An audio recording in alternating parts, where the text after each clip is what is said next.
Hoje nós vamos resolver o problema aqui do dia 28 de novembro. E dessa vez é o primeiro hard do canal, né? Então, enfim, é sempre desafiador, né? Os hards sempre exigem um pouco da gente. E vamos lá, né?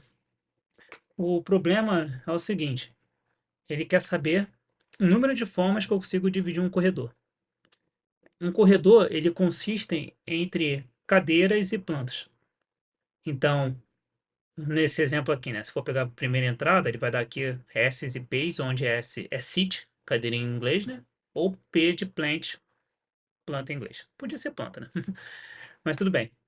Então ele vai dar um corredor, ele está dizendo que com cadeiras e plantas. E aí ele quer saber o número de formas que eu consigo dividir esse corredor, de forma que entre cada divisão tem que ter exatamente duas cadeiras. E a quantidade de divisões eu posso botar entre zero e o quanto eu puder colocar. Então, nesse primeiro exemplo aqui, ó, para esse cara aqui, né, é cadeira, cadeira, planta, planta, cadeira, planta, cadeira. Então, se for pegar aqui, né, ignorando esses dois aqui de baixo, pegar a primeira aqui é exatamente o corredor.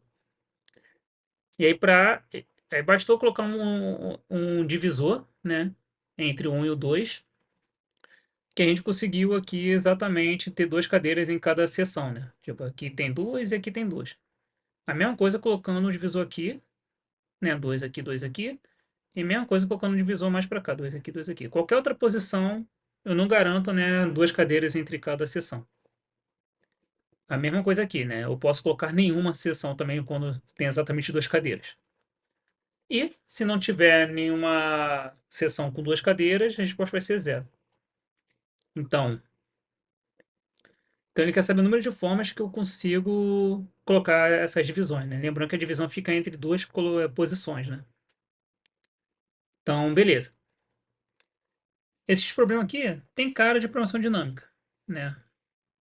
Onde a gente tem dois estados. A gente pode saber a posição que eu tô, né? Assim, quantas cadeiras é o tamanho do corredor e quantas cadeiras eu tenho naquele momento, né? Então, vamos criar aqui uma matriz, onde eu vou guardar aqui, né, chamar aqui de, chamar de cache aqui, né, onde eu vou salvar. Ele vai receber, a gente vai criar aqui para cada posição, né? Ele pode ter três valores, que é o número, a quantidade de lugares, né?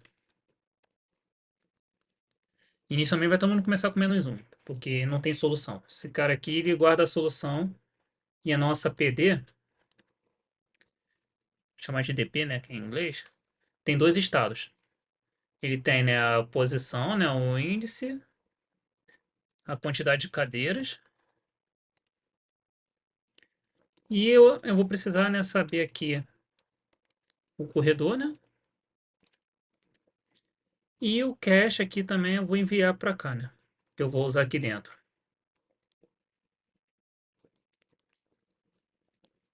Aí a ideia é que recursivamente eu vou chamando, né? Por exemplo, eu posso reduzir esse problema da seguinte forma, né? Vamos pegar aqui esse primeiro exemplo aqui.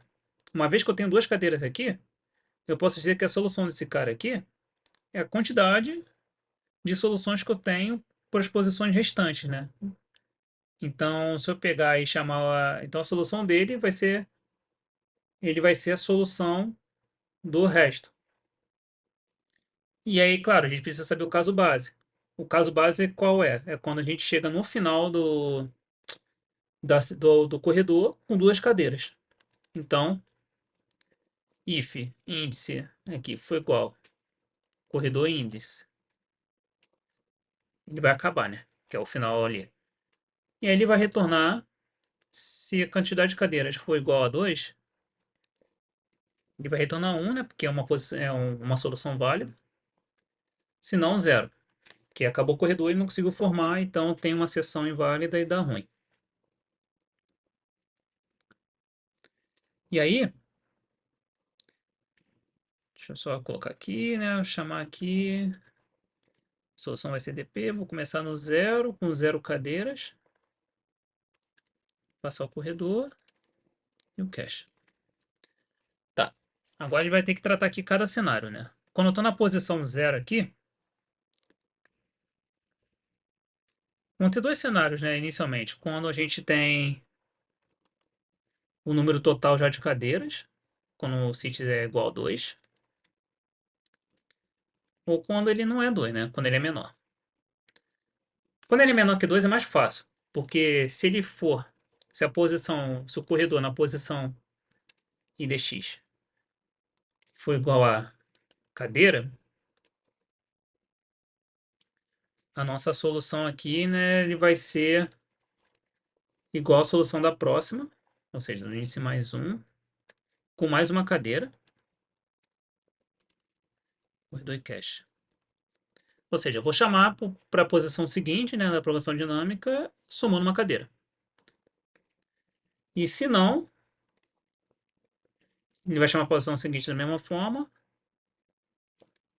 só que eu não vou acrescentar cadeira porque é uma planta. Corrida e cache. Agora, para quando é posição, quando a gente tem duas cadeiras, a gente também vai separar aqui para quando a posição atual é uma cadeira ou não, né?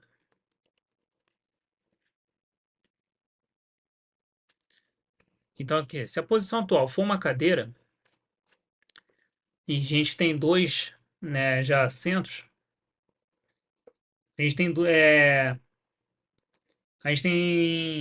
a gente tem que segmentar, né? Não tem jeito. Então, porque senão vai ter três cadeiras na sessão e vai dar ruim. Então a gente vai ter que ir para a posição seguinte e visto que esse cara já é uma cadeira, né? A gente vai para a posição seguinte com uma cadeira. Corrida ou cache. Se não, se for uma planta, aí tem algumas possibilidades, né? Tem duas possibilidades. A primeira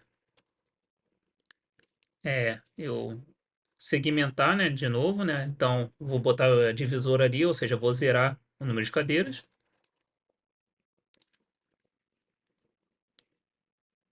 Ou, ou eu vou manter, né? Ou vou manter, não vou botar a seção ali, visto que é planta, eu posso ir estendendo, né? Então, ou zero, ou eu mantenho dois e vou pro próximo.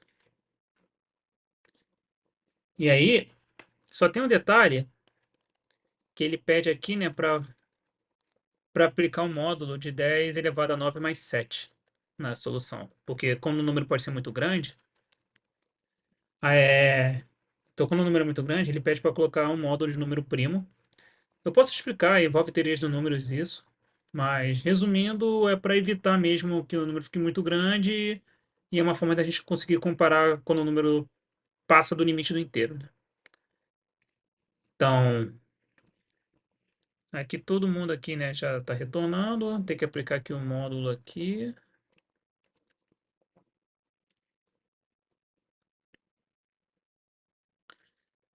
Sim, é bom salvar no cache, né, visto que é programação dinâmica, senão eu vou ter que ficar processando todo mundo e isso não vai passar no tempo. Então, vou criar aqui uma variável chamada resposta aqui, né? Ele vai começar com zero. Ao invés de retornar aqui, eu vou fazer o angcb, né? Ange recebe, ange recebe. E aí no return aqui, o cache na posição idxsit vai receber um anjo. E eu acho que é isso. Tá, vamos ver agora aqui se vai.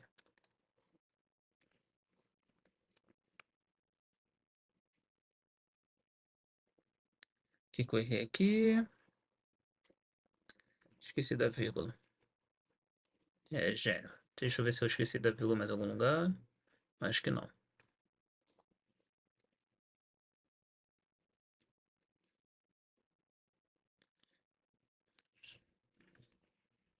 Escrevi errado aqui. Fazer de primeira é isso. Ó, passou aqui nos casos. 3 3 1 1 0 0 É que eu tinha criado mais casos aqui de exemplo antes, né? E vamos ver se vai passar agora para todo mundo.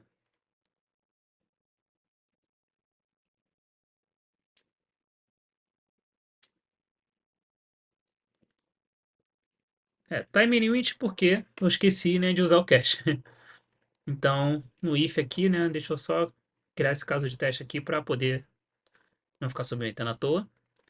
Então, se o cache na posição idx e sit for diferente de -1, é sinal que eu já computei para esse cara. Então, eu vou retornar ele.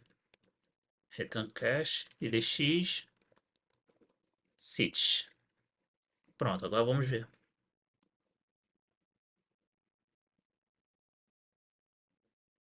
Ó, passou em todos os exemplos aqui, né? Agora eu vou submeter.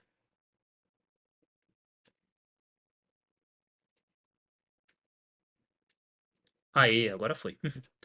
E é isso aí, galera. Um hard, né? Então, enfim, é sempre bom fazer um hard. E faz parte do processo, né? Eu, no meu início, não conseguia fazer. Como vocês podem ver aqui, já fiz. Tô aí mais de um ano fazendo todo dia, então. E até eu conseguir engatar fazer todo dia, era tentando, voltando. Então, eu tô aí uns 2 anos já tentando nessa, ou até mais tempo. Então, é isso, é paciência, é processo. Aí vamos recapitular aqui, porque programação dinâmica nem sempre é claro, né? Mas a ideia da programação dinâmica é você usar o resultado de um problema menor para responder o problema maior. Então, a gente sempre sabe que quando a gente vai montando, né, uma posição válida, e aí pergunta o problema para o resto, né? Então, nesse caso aqui, a gente foi percorrendo, né? Então, se fosse para esse primeiro array aqui, né? Vamos simular aqui a programação dinâmica. Ia começar com 0, 0. Então ele ia chegar nesse if, não ia cair aqui, ele ia cair aqui. Aí a posição tal é a cadeira. Então ele ia somar um para nos dois, né? Então ele ia para o próximo índice com uma cadeira. É a mesma coisa para isso aqui, é para o próximo índice, né, com uma cadeira. Aí ele ia chegar nesse cara aqui com duas cadeiras, então ele ia cair nesse if aqui. Só que nesse caso ele não é cadeira, é planta. Então ele cairia aqui, né, nesse terceiro momento. Aí a solução desse seria esse aqui, mais a solução, né, tipo, a solução seria de colocar já divisor aqui, né, ou seja, zerar aqui, ou manter, que seria para o próximo. Aí no próximo if ia cair de novo, né? De botar o divisor na hora ou ir para o próximo. Aí no próximo ia chegar e botar o divisor na hora. Então cada um ia surgindo exatamente nesse momento aqui, né? E aí depois, conforme ele for andando, a ideia é ele vai somando cadeira ou não quando necessário. E quando chegar no final, ele vai dizer se montou algo válido ou não. E esse cache ele salva. Por quê? Porque nesse caso aqui é muito pequeno, né? Mas quando, por exemplo, quando eu cheguei nesse último aqui, eu eu cheguei no final e falei, ó, daqui pra cá é um, sabe? Tipo assim, se eu chegasse, se o meu array fosse só isso aqui, seria uma solução. Então, quando eu voltasse na iteração anterior na recursão, ele ia chegar aqui, ele ia pro próximo, opa, não, isso aqui eu já sei já que é só um.